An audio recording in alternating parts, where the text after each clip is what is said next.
Hello, everybody, and welcome back to another episode of Free at Last Adventures. We thought we would bring you back today. We realized that we never formally introduced ourselves, and so we wanted to bring you along on this little small hiking trail setup to, one, introduce ourselves, and to sort of do a mention of some gear that we bring along with us on our adventures that really, I would say, make the difference, that we wouldn't want to leave home without. I guess, and to just highlight the importance of knowing your gear also before you go out on an adventure. So with that being said, my name is Nathaniel. I'm Noam.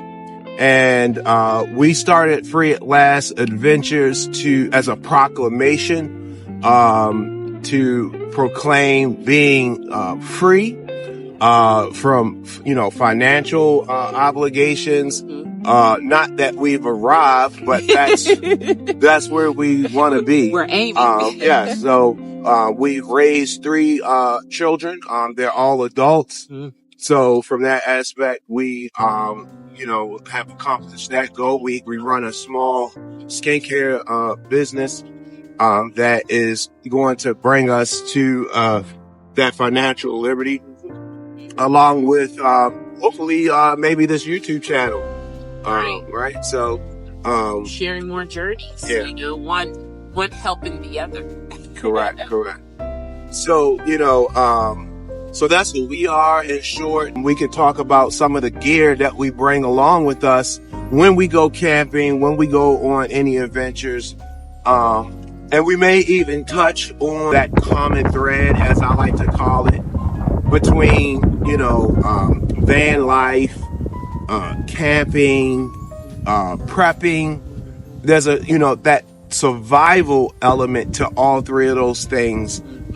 Is the highlight for me, or that common thread that I enjoy. The ability to have what you need when you need it, or even to have what you need in an event that you don't. And that's where, being prepared, van lifers, they there's an element of survival where some are forced into van life. Some choose to choose that way of life. But either way, whether it's by force or choice, you have to have certain things, certain equipment to be able to live day to day. One of the things that is a power station, especially when you're going off grid or to a primitive campsite. So we took this one on our first camping trip, which was Elk Neck State Park, which is an electrical campsite, just to learn, to see how long we could, power our devices on this power station without using the electric that the campsite was providing for us. And we was able to determine that we could get just about 24 hours, depending on, what we're running and what we're doing. We could get about 24 hours of power with this. Now, this is the Anker C1000 power station, and this is the one I chose, from a big selection at the time. And I really like this one. It does the job. I like the fact that it does have a light on it that you could use in your vehicle if you're car camping, or in your tent if you just want like a little small light to see what you're doing. You're not going to be able to see it now in this. It has 3 different settings. You have 2 USB-A ports. I'm sorry, 2 USB-C ports and 2 USB-A ports and 6 outlets. So that's having that many outlets is very convenient. And I think Anker is one of the few that give you that many outlets. We've never had to use all 6, but I like having that many. Four will probably be the minimum. This is a 1,000 watt power station. And again, so like you're running a refrigerated cooler. In our case, in our last camping trip, we went primitive, right? We went to Green Ridge State Forest Park, and so there was no electric there at all. And we were able to watch movies. We didn't do any cooking with it. We watched movies, and then we used it in the vehicle with a heated blanket, and it ran the heated blanket, all night long. So we tried to use it the next morning to make coffee, and I think it was powerful enough just to get the water, warm enough to not have cold coffee, but it wasn't. Coffee and oatmeal. Yeah, coffee and Coffee oatmeal. and oatmeal. And I think one of the things that I think that I may have did something wrong too, but we had about 37% left, and the coffee maker is real fast. But not the problem, but the coffee maker is real fast when it's just me and you make a quick cup of coffee, or me and you. But we had three, and then we was making coffee and oatmeal, so we had a lot more water. So to boil more water took that much more time. And for the most part, it just drained it all the way down. But we did have the opportunity to have some simmer in the water, so it was hot enough to have instant oatmeal coffee. Right. I believe that kettle is a 1,500 watt kettle, so it took that 37%, right? Yeah, and within like I don't know, not even 5 minutes. But like I said, it's a fast boiling pot of water. But for it to boil that much, it took just a couple more minutes, But we did it, and we were done. So that was all we needed. Right. But now we know that if we wanted any more, then we definitely want to have either two or, just, I would say two. One for the car, because we used it for the heated blanket, and then one just for the tent where we were eating and entertaining. Right. So I would say power station is definitely something that you want to consider on your adventures. Yes, especially if you are glamping, like we tend to do. We like to have fun, watch movies. We ran the projector, so power station is definitely something that you want to do, and kind of have an idea of what you like to do, so you can know how much power you need. And just real quick to say something, don't think of it as just something that you need for camping, because this is valuable even in power outage situations. You have storms and things like that. Your refrigerator or freezer, you keep it closed, it'll keep it cold for a few hours or whatever. But this actually will power a freezer, a small freezer, because I think we've had to do that one time. And will it power a refrigerator for a couple hours, right? Because your freezer or refrigerator, it doesn't run constantly. Right. It will kick on to make temperature and then shut off.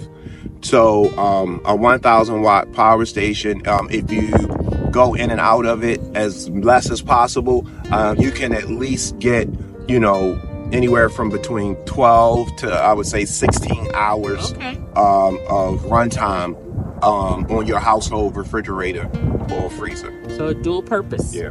Dual purpose.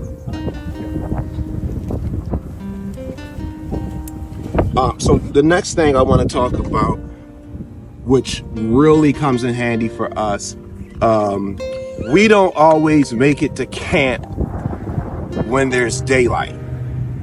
And this is a new find, actually. I just purchased this not long ago. The other one I had, I bought for work, and it just came in handy for going camping. But this one is very nice. The neat feature about this, so this one is a 3,000 watt light. You can screw in a tripod so you can, mount it on the tripod. It's also magnetic, so you can put it on a magnetic base, your vehicle or something else that you have magnetic.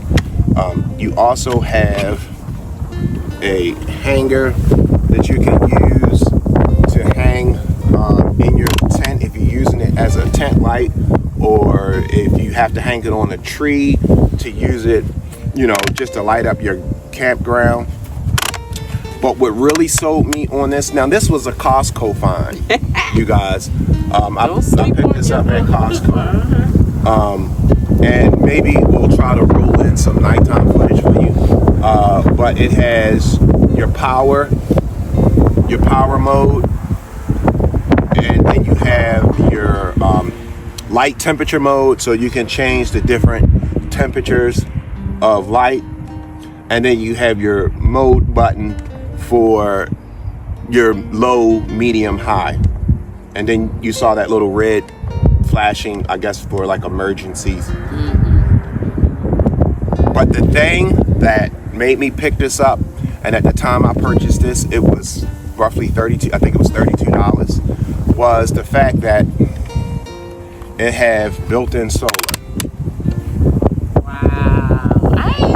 I didn't know that. Yeah, okay. So it has built-in solar. So if you're in a pinch, you can charge this via solar. So if you set this up, see what it do. And really great find. I actually may even get another one, and I want to get a tripod to stand it up on, where you can raise it up high and shine it down, so that a lot of times you're putting up your tent is blocking the light, so you may need one side and one on the other.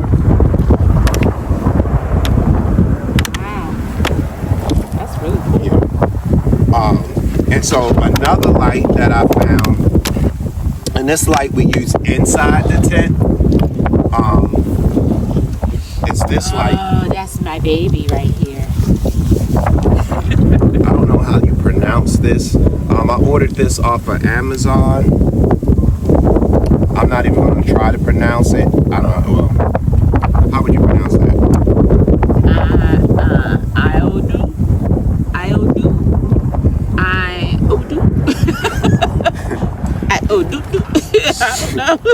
So, this is another powerful light. I don't know what the lumens is, but I think that it was 2,000 lumens.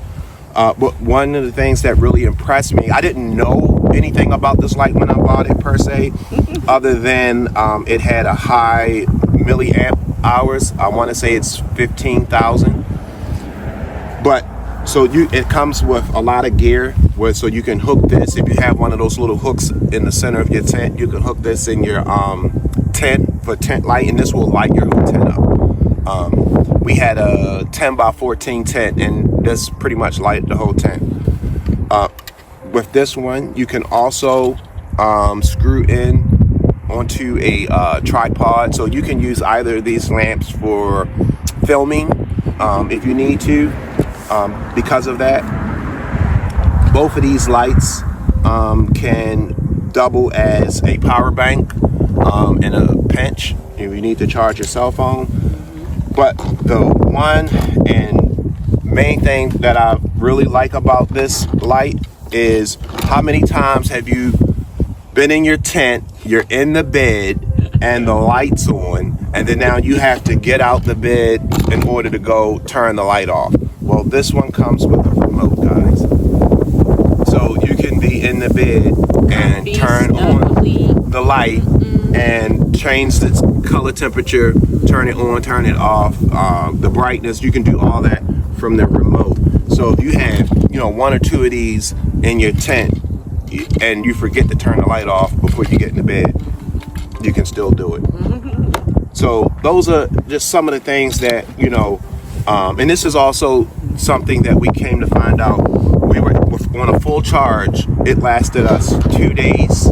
Yeah. Yep. So on a full charge, it lasted us 2 days. So know your gear. Try to learn your gear. Know your gear before you go out. And lighting is definitely important to have, as well as your power source. So I think you had something that you wanted to share. Yeah. So to add to comfort, right? Because I'm all about, I bring the comfort to the camp. There are times where, as a man, you can go off to the woods, or you can go to, we have a bathroom set up, then you go to the bathroom. But sometimes also you want to be able to have a potty or something in your tent, because maybe, in the middle of the night, you have to go frequently, different things like that. We've used regular blue water, RV, what am I trying to say? Sanitized water before. And then what happens with that, because even with the kids, you got to take it to the bathroom, you got to pour it out. Well, I came across these. So these are this is a biodegradable poo and pee gel bags. And what it does is it has powder, like a gel coagulating powder. The diapers they're real, diapers nowadays are slimline, but they have this gel that absorbs the urine, when the baby pees, right? And it's like it locks it in, and the smell and all that kind of stuff. Well, that's exactly what these bags do, right? So this was our first time using this. A friend of mine used them before, and I was like, I don't know about that. But after having my own experience with my almost ripped bag, but after having my own experience with it, I was like, wow, man, this is good. So I think everything is in the bag, right? Did you have to put something in here? Yes, there's a chemical that you put in. Was it chemical? Yeah, I didn't see how you set it up. Yeah. Okay. So it comes with the bags, biodegradable bags, right? Now these are big bags. You probably don't need big bags if you don't want to, but for average size RV toilet, you can put this in there. And I think this holds a lot. I don't know how big this is, but let me see. Okay, I'm gonna have to probably put something up on the screen about it. And then you put the little powder in the bag, right? Put the powder in the bag, and then you open it up, and then you put it. It's an 8 gallon. Oh, it's an 8 gallon. Yeah. Okay, 8 gallon. So this will do for 8 gallons? Oh, okay. So you put the powder in the bag, you open the, let me show you. Put the powder in the bag. This is my first time using it. And, you basically, you peeing in the bag in your toilet, right? But it didn't have any smell in there, and it turned the urine into a solid, like this gel solid. So I didn't have to poo or anything like that, because it was my first time. I was the only one that used it, because him and my son just went out into the woods. So I was the only one that had to use it, and I didn't have to make number 2. I just had to urinate. Easiest thing I have ever experienced before. Basically, I just pulled the bag up, tied it up, and everything was solid. There was nothing that was loose. I didn't have to worry about anything spilling, dripping. The toilet paper was connected. Everything was biodegradable. We just put it right there in the bag, in the trash, and dumped it. I was like, wow, that was just such a cleaner experience to ending the camp, because I don't know, I just never experienced that before. But this right here, this is good stuff. This is good stuff. Well, guys, that pretty much wraps up this video. We appreciate you guys for coming along. We appreciate you subscribing, liking the video, commenting, and we got some special things I think coming up. So stay tuned, and we will catch you on the other side. Thank you. Thank you. Bye. Bye.